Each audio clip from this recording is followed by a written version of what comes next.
In the early hours of Friday, July 25th, 2025, as attention flickered across headlines from Gaza to Tallahassee, a singular pattern began to emerge. That pattern is the steady erosion of institutional trust beneath the weight of strategic ambiguity, hardened policy shifts, and an increasingly transactional model of humanitarian engagement. At first glance, the morning's top story seemed disparate. On one end, renewed violence and diplomatic collapse in Gaza, with aid distribution spiraling into bloodshed. On the other, a United States executive order reshaping national policy toward homelessness, cloaked in the language of public order. And beneath both, the lingering shadow of a name the political world has struggled to bury: Jeffrey Epstein. None of these events exist in a vacuum, and in order to understand their long-term implications, we must step away from surface narratives. We must analyze how each is being used, repurposed, and reframed within a global context. The episode begins in Gaza, a region that has long operated on the edge of geopolitical relevance and human tragedy. With ceasefire talks collapsing once more, and both Israel and the United States recalling their delegations, the diplomatic machinery that had once promised an end to hostilities ground to a halt. United States envoy Steve Witko placed the blame squarely on Hamas, citing a failure to act in good faith. But behind the accusation lay a deeper fracture, one that is not simply between two negotiating parties, but between competing visions of how humanitarian aid should be used as a tool of leverage rather than an impartial act of relief. Over the past several weeks, hunger has intensified in Gaza, and with it, so too has desperation. Over 800 civilians have died, not in airstrikes, nor in the rubble of collapsed buildings, but in the pursuit of food. Most of them perished in mass shootings. Near distribution centers operated by the Gaza Humanitarian Foundation, a United States and Israeli-backed organization, formed ostensibly to fill the void left by conventional humanitarian actors. Women arriving to retrieve food for their families were reportedly met not with open arms, but with tear gas and pepper spray, deployed by United States contractors. The explanation, offered later, was that the crowd had grown too large, and that force was necessary to prevent injuries due to overcrowding. This raises an uncomfortable but vital question. When relief operations become indistinguishable from crowd control missions, when humanitarian actors deploy tactics more common to riot police, what remains of the moral foundation on which such missions were originally justified? The United Nations was quick to respond. It condemned the Gaza Humanitarian Foundation's practices, declaring them unsafe, operationally compromised, and in violation of basic principles of impartiality. The World Peace Foundation offered its own critique, with Executive Director Alex de Waal noting that even the rations distributed fell below United Nations minimum standards and lacked critical components such as therapeutic feeding programs for malnourished children. But it is not simply a question of logistics or ethical shortfalls. The deeper issue lies in the strategic reframing of humanitarian aid, not as a neutral act, but as a pressure mechanism subject to political calculus. Aid that arrives with conditionality. Aid that is routed through unaccountable actors. Aid that exacerbates existing tensions rather than easing them is no longer humanitarian. It is transactional. It is coercive. And it is dangerous. This shift did not begin in Gaza, nor will it end there. For decades, the global humanitarian architecture has functioned in parallel with state policy, often as a corrective, sometimes as a cover. But as multipolar competition intensifies, and as public trust in international institutions erodes, what emerges is a more fragmented model, one where nations, rather than international agencies, dictate the terms of relief, where loyalty, rather than need, becomes the basis for access. And this transformation, perhaps quietly, is setting the stage for a new era of selective humanitarianism, where suffering is triaged not by urgency, but by alignment. In this context, the breakdown of ceasefire negotiations is no longer simply a diplomatic failure. It is part of a broader breakdown in the neutrality of global crisis response. And as Israel prepares for yet another escalation, the cost will be measured not only in lives lost, but in the corrosion of norms that once held the international system together. From Gaza, we turn to Washington. There, on the same day that ceasefire talks collapsed, President Donald Trump signed a sweeping executive order, one that redefines how homelessness is treated within the American legal and political landscape. At face value, the order is administrative. It encourages states and cities to relocate homeless populations from the streets into rehabilitation centers and offers federal incentives to jurisdictions that outlaw encampments. But beneath the legal framing lies a calculated repositioning of homelessness as not merely a social issue, but as a security threat. The directive instructs the Department of Justice to challenge judicial precedents that have historically limited forced relocation.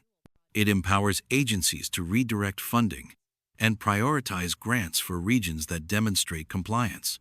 And most significantly, it reframes urban disorder as a matter of national decline. This is not without precedent. In earlier decades, urban renewal projects often displaced vulnerable populations under the guise of economic revitalization. What has changed is the explicitness with which federal power is now being used to redefine the boundaries of acceptable governance. The executive order arrives on the heels of a Supreme Court ruling that upheld criminal penalties for public sleeping, a ruling that effectively gives localities the green light to arrest, fine, and remove the homeless at will. In isolation, that ruling may seem narrow. In combination with executive action, it signals a convergence, a legal, political, and ideological consensus that homelessness is no longer to be tolerated, but managed through forceful means.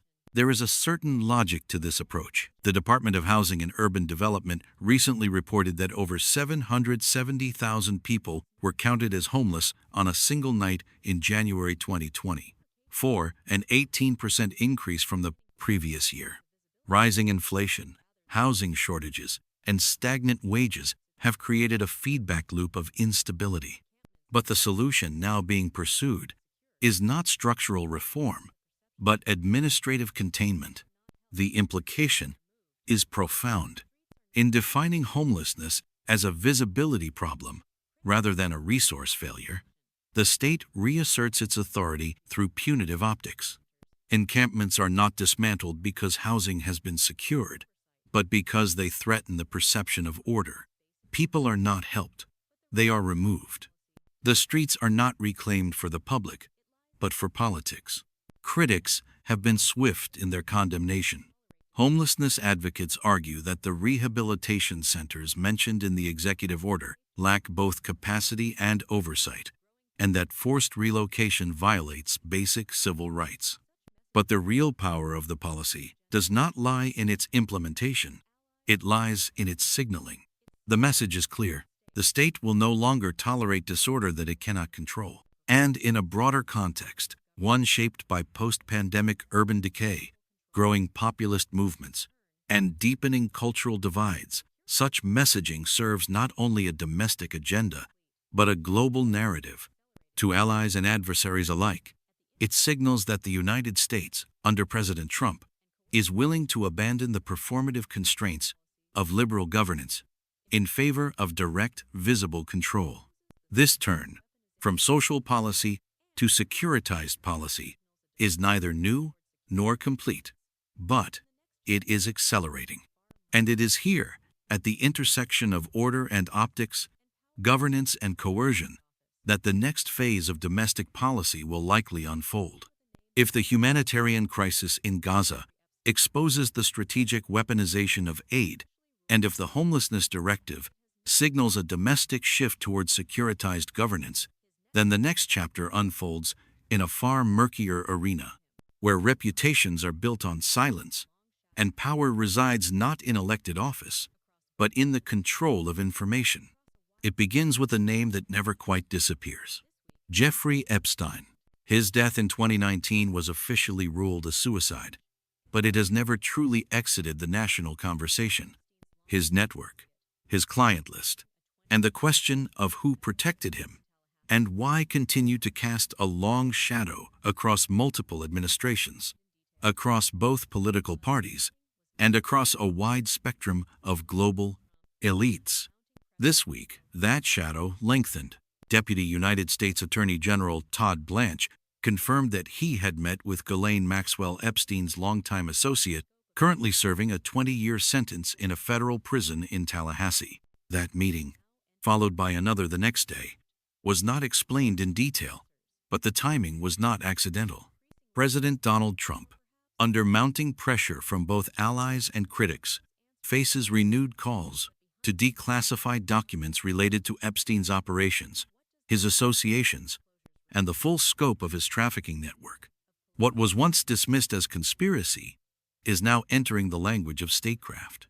The public wants answers, and the White House appears increasingly willing, or perhaps increasingly cornered, into suggesting that those answers may come.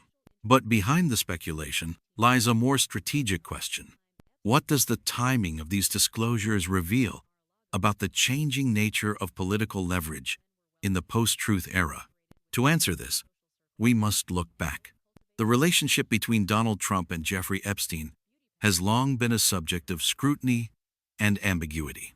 The available evidence places their initial interactions in the early 1990s, around the time Epstein acquired a mansion just 2 miles from Trump's Mar-a-Lago estate in Palm Beach. Both men were wealthy. Both operated within elite social circles, and both cultivated reputations for proximity to models, beauty pageants, and the allure of youth. Photographs exist. Public appearances occurred. But hard evidence of closeness remains elusive. We know that Epstein attended Trump's wedding in 2005. We also know that by the late 2000s, their relationship had fractured. Some accounts trace the falling out to a real estate dispute, a mansion bid that Trump won, flipped for profit, and used as a demonstration of his business acumen. Others point to a darker catalyst, a complaint from a Mar-a-Lago member whose daughter was allegedly solicited by Maxwell, prompting Trump to ban Epstein from the property. These details are not trivial. They form the scaffolding of plausible deniability. In public, Trump has repeatedly stated that he was not a fan of Epstein, distancing himself after Epstein's arrest, and pointing instead to the possible complicity of political rivals, especially the Clintons. In 2019, Trump floated the idea that Bill Clinton may have had ties to Epstein's death, and used this framing to pivot toward demands for full transparency. But now, in 2025, that strategy carries new weight. In recent weeks, momentum has built around the so-called client list, a term that, while never officially defined, implies a global network of powerful men whose interactions with Epstein may have extended far beyond friendship. And it is here that the intersection of scandal and statecraft becomes impossible to ignore. On Capitol Hill, 2 Republican senators, Lindsey Graham and John Cornyn, have now called for the appointment of a special counsel. Their stated aim is to determine whether former President Barack Obama and members of his administration were involved in what they describe as an effort to undermine Donald Trump's 2016 presidential campaign. The charge is not new. What is new is that the claim is now being linked to broader accusations of intelligence manipulation, false narratives, and unlawful surveillance, all under the rubric of Obamagate. At the center of this accusation is Tulsi Gabbard, the Director of National Intelligence under the Trump administration. In a press briefing earlier this week, Gabbard alleged that she had acquired evidence demonstrating that the Obama administration knowingly promoted a false narrative, one that framed Russian interference in the 2016 election as a campaign to assist Donald Trump, rather than what she claims was the reverse, an orchestrated attempt to delegitimize him. This directly contradicts the findings of former special counsel Robert Mueller, whose 2019 report concluded that Russia did in fact interfere on behalf of Trump. It also contradicts a bipartisan assessment from the Senate Intelligence Committee released in 2020. Gabbard's statement, therefore, does not merely challenge one investigation. It challenges the legitimacy of the entire intelligence ecosystem upon which the post-20th century American national security state has been built. And that is a tectonic shift. To suggest that a sitting administration weaponized the intelligence community to suppress its political opposition is to suggest that electoral democracy itself has become performative, that elections are not protected, but manipulated, that oversight is not a safeguard, but a facade. The implications, both foreign and domestic, are profound. Foreign adversaries, particularly Russia and China, have long argued that American democracy is a mask that beneath its procedural rituals lies a self-serving elite, willing to sabotage rivals by any means necessary. If the Epstein files and the Obamagate investigation continue to gain traction, those narratives will be validated. And domestically, the precedent that is now being shaped is one in which each successive administration seeks to expose, prosecute, or dismantle the legacy of its predecessor. This is not institutional continuity. This is institutional revenge. And in such an environment, intelligence becomes both a weapon and a liability. What emerges is a political arms race over information control, a reality in which state secrets are not protected to safeguard national interests, but to shield reputational interests, where classification is not about operational security, but narrative dominance. In this light, the Trump administration's posture toward disclosure takes on a new character. It is not merely about transparency, it is about retaliation. It is not simply a search for truth, it is a calculated play for legitimacy by way of exposure. The question that remains is whether the institutions that once defined American global credibility, the Department of Justice, the Central Intelligence Agency, the National Security Agency, can survive this process without becoming hollowed symbols of their former selves. Because when power becomes synonymous with secrecy, and when secrecy becomes indistinguishable from guilt, the system no longer governs, it performs. And performance is no substitute for trust. In Washington, the executive order on homelessness was framed as a policy intervention, a necessary corrective to what President Trump described as a failure of urban governance. But policy, as ever, is language. And language, when backed by the weight of the executive branch, becomes architecture. It shapes how crises are perceived and how solutions are legitimized. This particular order does not simply reassign federal funds, it reassigns meaning. It transforms homelessness from a social pathology rooted in economic dislocation into a visual threat, an aesthetic problem, to be managed through removal, not resolution. The American homelessness crisis, now framed not as a byproduct of inequality, but as a manifestation of lawlessness, becomes another domain of securitization, another field where optics outweigh structure and where visibility becomes criminality. The Supreme Court's recent ruling, which upheld the right of municipalities to criminalize public sleeping, did not occur in a legal vacuum. It reflects a deeper consensus, one that cuts across state lines and ideological borders.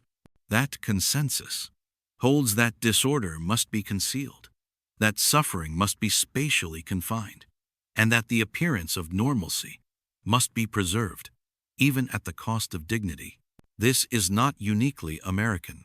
Urban containment strategies have long been deployed across Latin America, Eastern Europe, and parts of Asia, where regimes fearful of unrest have sought to invisibilize poverty.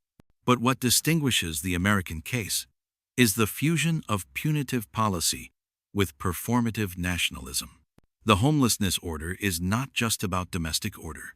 It is also about signaling to the international community, to donors, to foreign investors that American cities remain governable, that the post-pandemic decline is reversible, that the center is holding. In that sense, the order operates less as a solution and more as a message to voters, a message to markets, and perhaps most of all, a message to the history books, that under President Trump's second administration, visible collapse would not be tolerated, even if invisible collapse continued unchecked. But if the executive order represents the optics of domestic control, then the final act of this week's news cycle offers a different kind of spectacle: the death of Hulk Hogan. Born Terry Bollea, Hogan was more than a wrestler. He was a cultural export, a living symbol of American dominance in the late Cold War era, at a time when soft power operated not through institutions, but through imagery. His physique, his persona, his exaggerated masculinity were not incidental. They were engineered, broadcast, and consumed globally as proof of a certain kind of American exceptionalism.